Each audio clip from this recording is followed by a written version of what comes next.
Section 1 of 6. Safe words. What did you notice particularly about the way I talk about my own body? It reads here, at this point of proceedings there should be 6 figures on the stage. They should be standing in a row.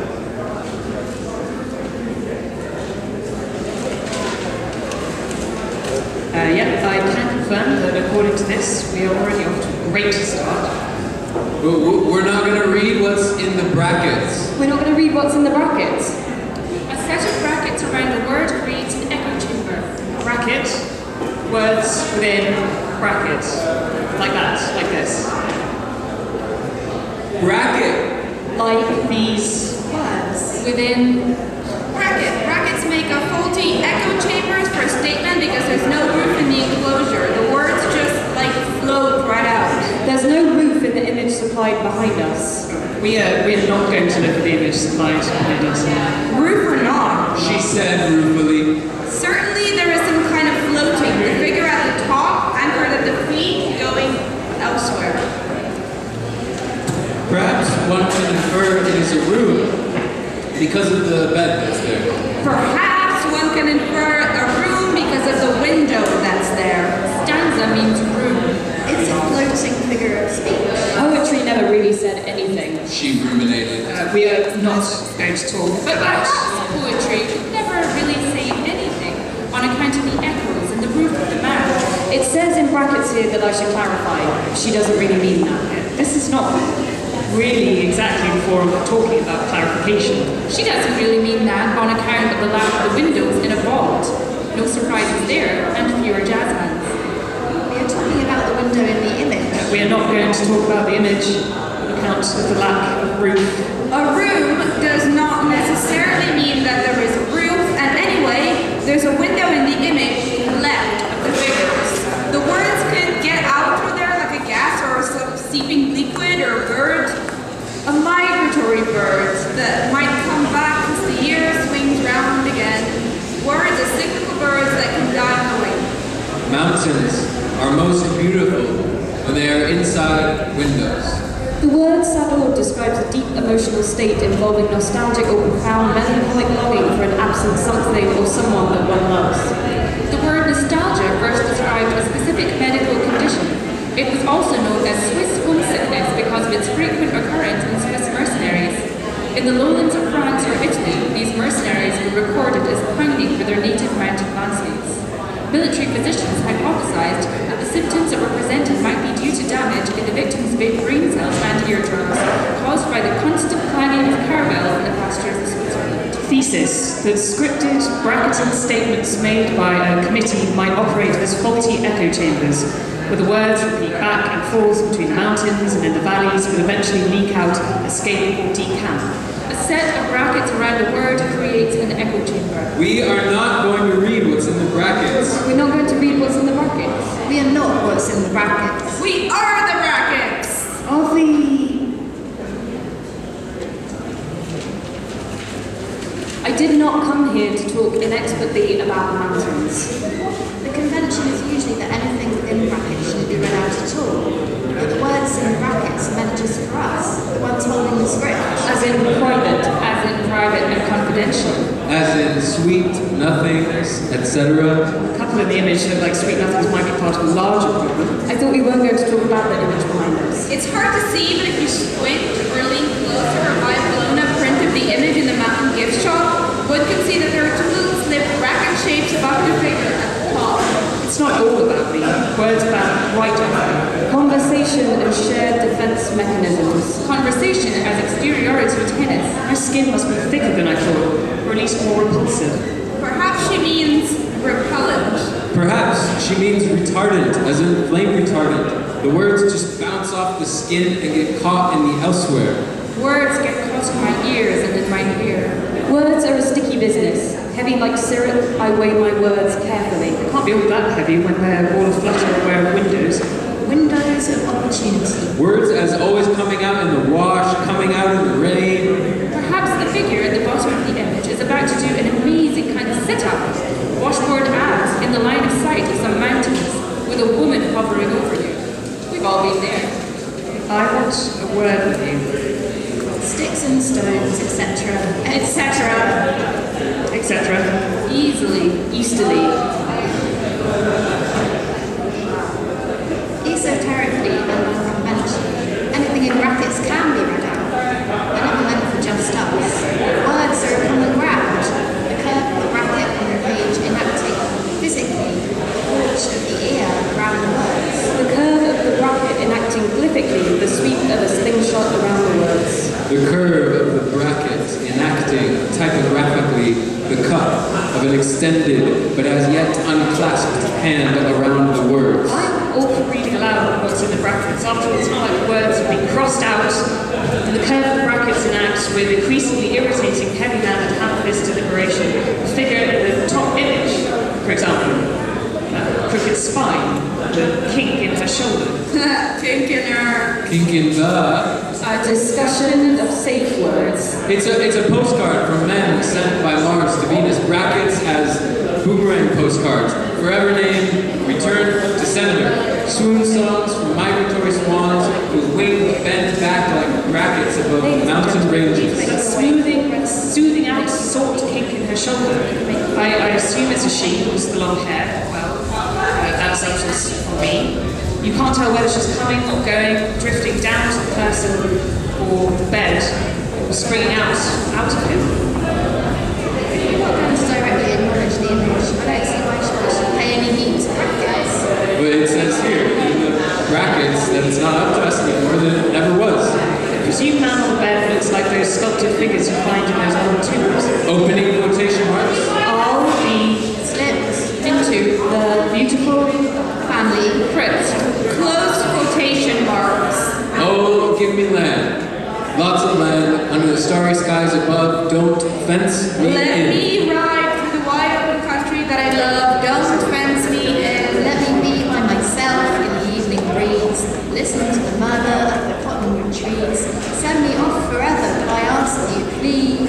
Quotations as leaving marks. Brackets as containing echoes tainted and taunted by something like breath. Words have a way of getting out. That's the word on the street. The streets without windows. I was trying to say the tombs without windows with the stone-carved statues. The tombs without windows and the sculptures without figures. The man on the bed is not the point. Poetry never said anything. There is an important difference between said and meaning. Poetry was brought into this artificially. I grew up calling these ditto fingers. I grew up calling these bunny ears. It's difficult to do this while reading off a script, isn't it? Physically. Yeah, rabbiting on about an image we haven't even looked at. So much back and forth. It's not impossible that the figure above the prone man is the point, the outer holiness. It's odd finesse. It's all unrest. Attesting To test. To fall in love quite so often with quite such velocity. Love doesn't even begin to come into it. Like poetry discussed above. To my mind, So whatever that is, and with considerations of whether that organ is word retardant. echo chambers as brackets that do not allow unhelpful interruptions to the bed. To my mind, the figure at the top looks like an open bracket being dropped from a height, and the figure beneath her, on the bed, looks like an exclamation mark fallen on its side. unprivate. Unconfidential. Unsweet nothings, etc. Which is not the same as saying public. Nor limitless. Nor sour somethings and so forth. Yeah, I've changed my mind, or my thoughts have changed. The foothills of my Switzerland, where there are mountains and no volcanoes, and I think I would prefer to see the image in this way, that the figure lying prone on the bed is a word with no rhyme, and she is the attempt to find one that might fit. Or maybe I just have no idea at this point what's going on in it. Orange, for example. The word orange famously has no rhyme. See also the word month. I'm pretty sure that's not. See also purple. Okay, no, we're not starting down that road. Wait, scratch that. I can tell you're racking your mind to think of rhymes for these, and I don't think that's a good use of anyone. See the word month. See the word film. He is the word, is what I'm saying. He's the word with no rhyme, and she could just hover and jazz hand above him, attempting to find a rhyme for him. Rhyme and reason, and method and madness, and rabbit ears and ditto finger claw marks, she lies unanchored above his sleep or death, or little nap, or little death, or... But, she really does look like, more like a bracket. The voting wording, you were right the first time around. I don't like these analogies that echoes are curdling and curly-cuing with curly cries in the air, and the meaning's all lost. Open a window, and while I can almost see what you meant by saying... What you said by leaning.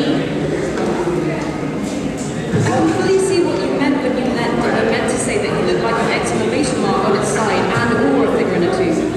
Let's find a middle ground, a dead exclamation, a veiled remark, a poem no one understood or ever wrote or said out loud. You're very quiet over there. I hate to be that person, but actually, orange. What? Let's test it. Open bracket. Lawrence?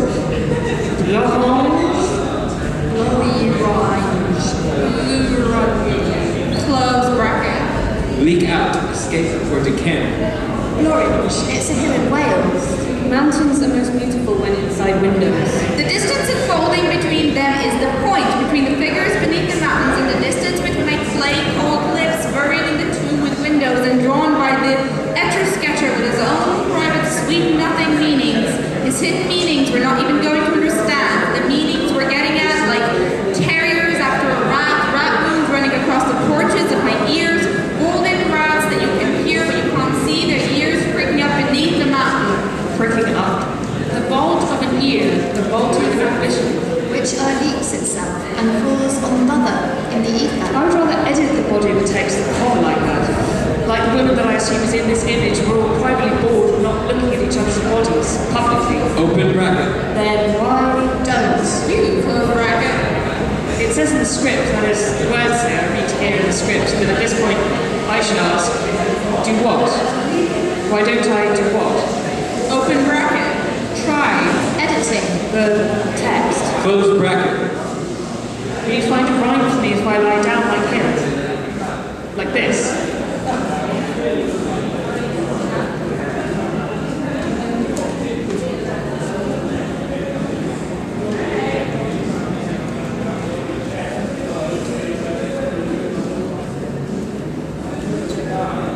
Section 2 of 6. Watchwords. And the image changes as the day rolls around, as the birds come home to roost. Great! Another couple gaze upon them and the folds of their, yes, explicitly more active stone bed linen. Bodies will do what bodies will do. What would the Swiss mercenaries make of this? That's what I want to know. What we can see here is the famous statue by Bernini. It's called the Ecstasy of St. Teresa and is made of marble. Marble, it says here, set in stone, is the material of choice for swooning nuns and prickly angels. Freaking out. The angel is ready to edit the body. If you catch my meaning. A meaning too entirely ready to catch. A meaning that won't get caught in my hair if I have nothing to do with it. We don't have to stand in this line anymore. We no longer have to look like a bracket when moved from above.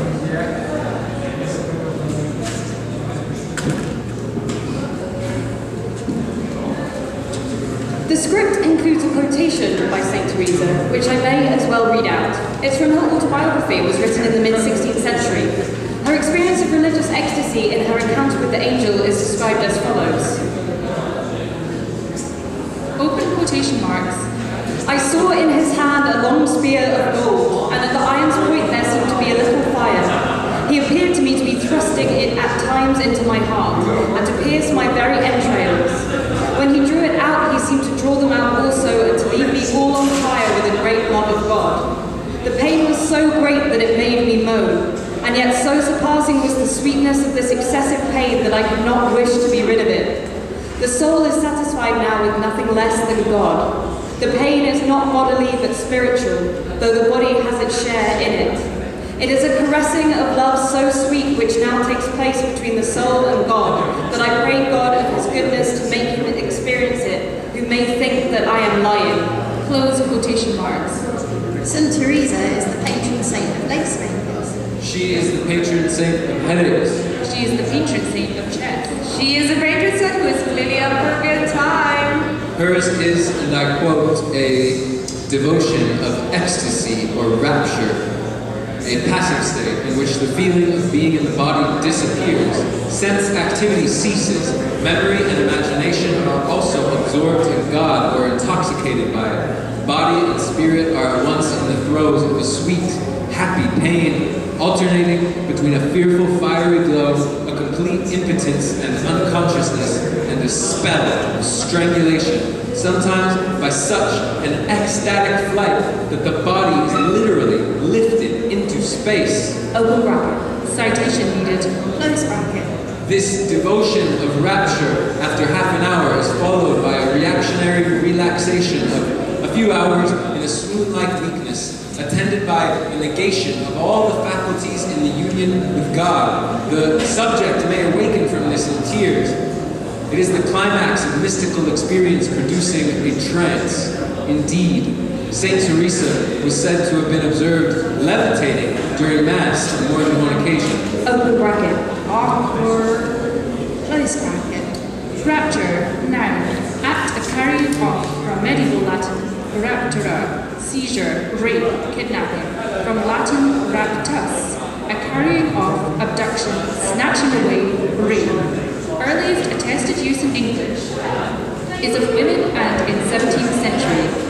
It sometimes meant rape, verb, which word is a cognate of this, sense of spiritual ecstasy, state of mental transport. Ecstasy. Noun. Elation, from Latin ecstasis, from Greek ekstasis. Entrancement, astonishment, insanity, any displacement or removal from the proper place. In the New Testament, linked to trance, from existante, displaced, put out of place, also drive out of one's mind. Used by 17th century mystical writers for a state of rapture that stupefied the body while the soul contemplated divine things, which probably helped the meaning shifter exalted state of good feeling. Birds hitting the roof, raptors smacking at the windows, flying blind through driving rain, out of sight and out of mind at my wit's end. Little deaths in the rain, the laundry out to dry, a gobsmack slap between the teeth, a side chiseled from stone. Nonsense and good times. Clarity and the threat, poor taste. What do you notice, particularly, about the way I talk about my own body now? Marble is being crumbled like paper. To share side glances with bedfellow's body even with your eyes closed. Do you like it like this? What can I do for you? How's this? I prefer it if it was less. A lot less? Softer than marble? Smaller than God? Penetrating insights. Infinitesimally less. Infinite? Teresa lay, and lovelorn and loaded, her fingers curling in the sadist water, fixed in stone, and sculptures getting cheeky with the time we have with her. To set the weightless in marble. Lily-white anchors for a faint nun, the rays of the sun coming back and forth. I'm less gloomy about words, all in all. Compared to the last one, this one speaks to me. How's this for cheeky? For bodies getting antsy with the outer sordidness of losing yourself. Nuns being wrapped in the root of a mountain. I'm not too sure. That angel looks like she or he has his mind on other things. This is not a statue about jazz hands. That angel is looking at me funny. To share side glances with bedfellow's body even with your eyes closed. That angel better watch what he says. Do you like it like this? What can I do for you? How's this? I'll put words in that angel's mouth. I prefer if it was less. The words I'll put in that angel's mouth will go something like this.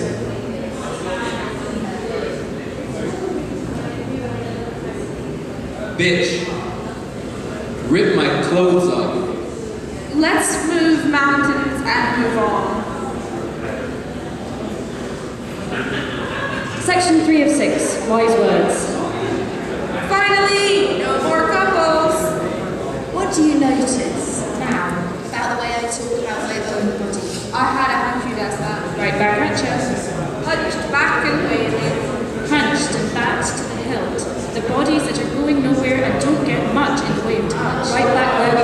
ring of roses circling the mountain, circling the drain. It's all so cyclical.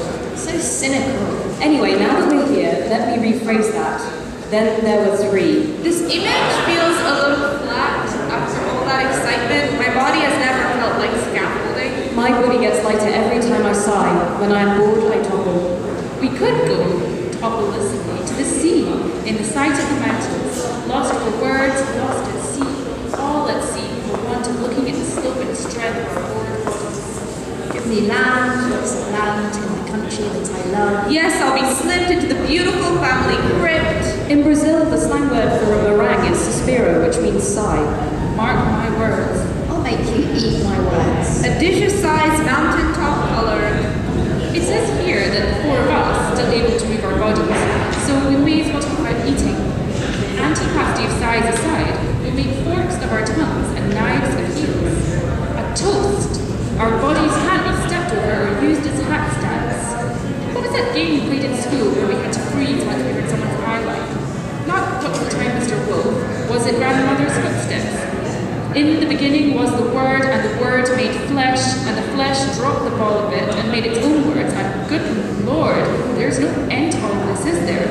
We'll be here forever, in Grandmother's statue garden keeping the wolves out of our stanzas. I suspect the men in this image never felt a bird on their shoulders. Never felt the draft of a bird making ditto fingers of the air with its wings. One of them looks remarkably uncomfortable. If I was a bird, I would not roost on either of those shoulders. I would rather hide in the porches of the ear with the rats and wait for the wolves' time to come around. I noticed we stopped talking about love quite so much. Perhaps it seems less important now. Bodies everywhere, and all the time to think. To think of words to make it better. I suspect these statues were never used as locations for lovers' meetings. I would never check my watch and say into my phone, I'm running late, meeting you by the sun, the faceless man with no shadow. I like that words have no shadows, and you cannot assess their handshakes or length of their nails. Ask me about my body again. No. They're broken bodies. They no longer count. They're just obstacles and punctuation now. I just want to ask you the question about your particular nowish body. What do you notice now about the way I talk about my own body, particularly? I miss the heat of the marble and the coziness of the brackets. The bodies in this image don't know where to look. It's all eyes averted. There's a newspaper cutting in the script. It's from this month, shall I read it? Nothing better than current events. Here we go then. And finally, Hal, a man who ate only curries up to 3 times a day for the last 27 years, became the first human being to be registered on the Scoville scale, normally dedicated to measurement of the level of heat of chili peppers. James Buckland, 46, single, of 14 Milkwood Road, Beverley, presents this spiciness in most of his body's secretions and naturally in his skin. He would have developed the ability due to the heavy consumption of his favourite dish, a very hot vindaloo. Mr. Buckland scores a convincing 13,000 SHU on the scale, making him 6 times hotter than a jalapeno. Hot stuff. A plate full of sighs and a round of curries for my homesick Swiss mercenaries, my enraptured nuns, and for my unassuming, pixelated, dismantled statues that crouch in my grandmother's garden. They have been left in the rain. In a script, when the stage directions say aside, you're meant to make a bracket out of your hand and say, in a stage whisper to the audience, whatever is written there. I don't like my body when it's with your body. My bored body choking on its inspiration, on its slang meringues. We should compose ourselves if we're ever going to string together another sentence. Sentence to sentence on pretense. Sentence on sentence action. No part of my body is as transparent as a bored sigh. I'm more like fuel. Can I have that in writing? My words would light a fire inside you and keep the wolves away. Wolves can't open windows. I can't even imagine it. They haven't the thumbs. The name cynic derives from the ancient Greek kainikos, meaning dog-like, and kaion, meaning dog. My body is full of birds and doubtful sighs, and I would house dogs. They would not bore me with local news about food being put on a scale. I like this image the least. My body is growing cynical and bored. Here we go. What's the word for that again? What in the world? But what for the sea, the land, lots of land, and the country that I love. What do you notice about the way I talk about my own body now? Section 4 of 6. Harsh words. These are apparently the witches from Macbeth. When shall we three meet again? They seem to be enjoying a certain amount of rapture up there, above that idiot with a sheet over his head. I had a hunch you'd say that. Right back at ya. Hunchbacked and wailing with an unhappy name, a name that is not theatrical. Good thing we're in a vault for ambition. With a whole host of opportunities for ecstasy for want of windows. I'm willing to bet that a bird has never been down here. I'm willing to bet that a bird has never flown down. I'm willing to bet that a bird has never blown in here. Well, blow me down with a feather. In the statue garden. The dark statue garden of the opened brackets. The dictionary's covers closed leather brackets are on a pack of wolf whistle words. Hunched and backed to the hilt. The bodies that are going nowhere and don't get much in the way of touching the sides. We seem to talk even less about love now that these three are statues. We gave them land, lots of land in the garden that I loved. May I be honest? May I have an honest word in your ear? Go on then, let's take a sides. Let's pin a tail on the ass in the bottom right-hand corner. I kind of want to take them apart. I don't know what I do with the constituent parts, but I want to take apart their mobile bodies and, not sure, feed the parts to dogs, bury the parts in different bits of the world. I find an immobile body a complete waste of space. Perhaps we're ignoring their safe words. Perhaps their safe words are the very act of being still. Not all that still. Not as still as mountains after murder. If I wore a sheet over my head, would you think I was doing an impression of a mountain or of a ghost? Or a rat. We actually do have a sheet if you want one. It's in the prop cupboard. Maybe you'd be the ghost of a mountain? I would probably ignore you. What did you ignore before? Those hats look like the child's drawing of a mountain reaching all the way to St. Teresa in the clouds. Birds would circle their peaks. Beat until the peaks of mixture are stiff in the ground. The conical noses of rubber mosquitoes, green spires bursting in the sky, pushing and carrying the birds by straight up through the puffs of sighs and broken bracelets. They're clearly party hats. A jolly, witchy scrum. What's that donkey doing in the corner? Are they going to pin a tail on it? Cloaking and daggering towards me. The night sky is bright with asterisks, and the risky business of footnote. Open quotation marks. Citation needed. Close quotation marks. Enough of this. Let's have a party in view of the sea, far from the memory of Swiss nunneries. We can scrum or charge at each other with anthers, or ride like something for baking. Bread made to break in the morning, pin the tail on the donkey, dress up as sheep ghosts, or play blind man's buff in the garden, in the buff, in the sculpture garden, out of doors and out of our minds.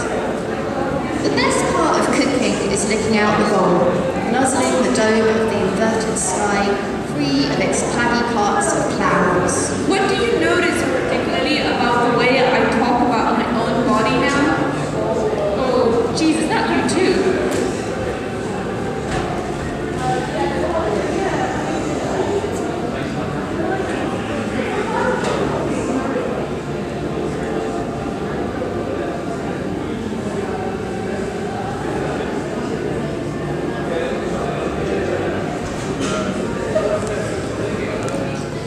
It says here in brackets that you make a clicking sound, as if annoyed, or as if calling a donkey over.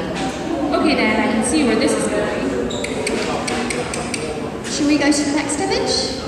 I'm not sure it can take much more. Take me home, tenderly.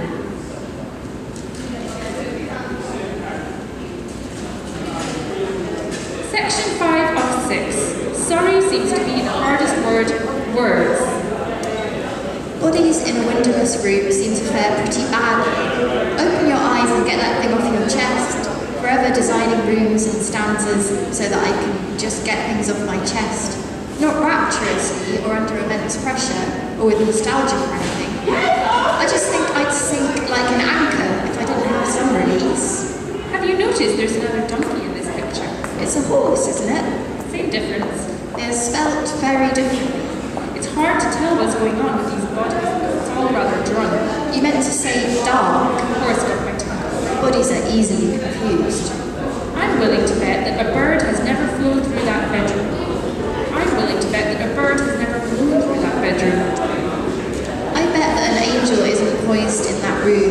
something suspect with none and an asterisk.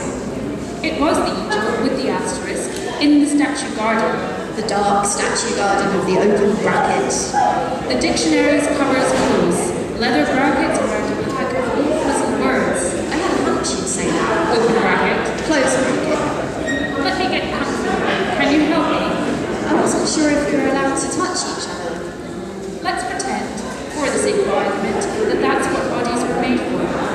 How touching. Of course I'll help. Do you want to lie down? Like the woman up there. Okay.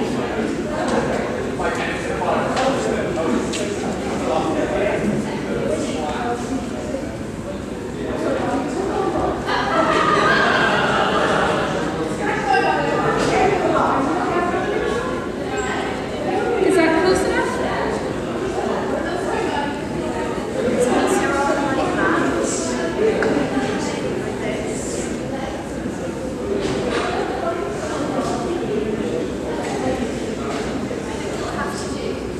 Thank you.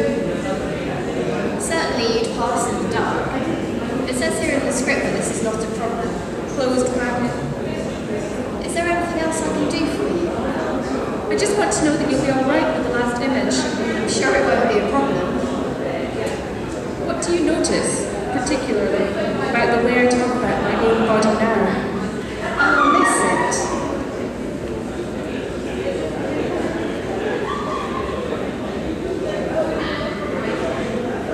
Section 6 of 6.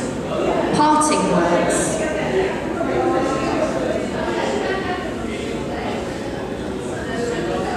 I had a hunch something might end like this. Open bracket.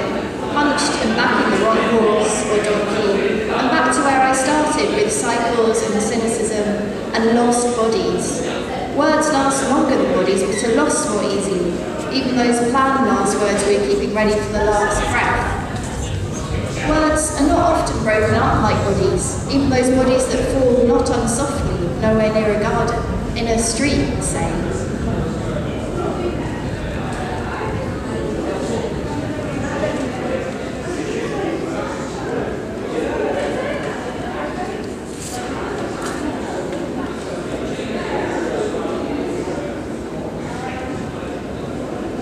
They've been still for quite a time. The bodies and the words and the echoes and the brackets. And parts of my body have died while I've been speaking, and other parts refresh themselves. The smallest bones in the porches of my ear are pricked up and pinning. To say this sentence, it says here, I breathed in a sigh that has been wheeling and vaulting around this room for 30 minutes. I broke bread with it and shared it about in a manner of speaking, open bracket. It was a sigh meant for theatrics, and if it finds its way to an open window, it might run for the hills, for the rhymeless hills, for the drunken blabber that kicks clouds of dust from the clouds. The words I'll forget or misuse, the parts of my body that misuse them, that I misunderstand or barely follow. My company is growing still, and still growing, stiller, despite the size of them. The aside, the pinning and the punning, the spinning and the escaping, the pinning down of rapture, the pinning of butterflies, the assumption of ecstasy, the feel of your touching word, the accents slipping. This was more cluttered than clever, wasn't it? Most bodies are. Nothing clever about a body, except from the perspective of scaffolding.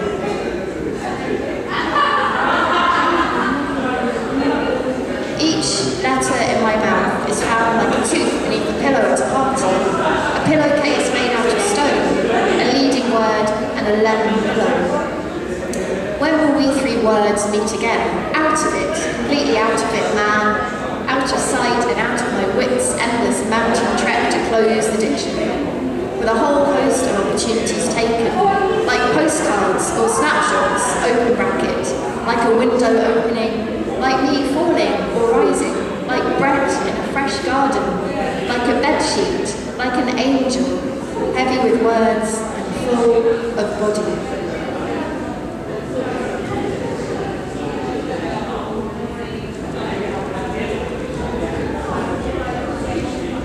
We're all fairly public, sweet love things, sweet to the nth degree, intentions like a stonemason rather than a butcher or a mountain.